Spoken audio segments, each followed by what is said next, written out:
a secret gathering deep in the woods, a crime in progress, or even a hidden structure where illegal activity was taking place. The fact that she left no trace seemed to support the idea that she hadn't simply disappeared, but had been deliberately erased.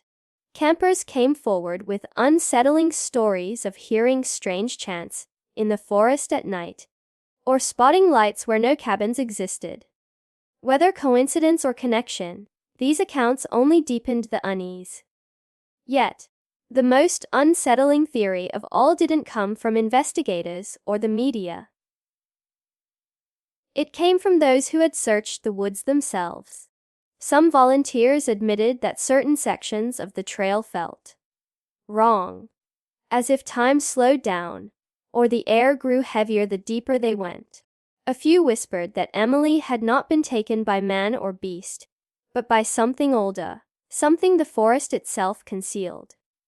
Of course, police dismissed these stories as hysteria. But as weeks turned into months with no answers, even the most rational minds began to wonder if there was a truth lurking inside those chilling theories. Despite the growing theories, what disturbed investigators the most was the silence, the complete absence of digital or physical clues. Emily had carried her phone that day, yet no GPS pings, text messages, or emergency calls were ever registered. Cell towers in the region showed no activity tied to her number after she entered the trail.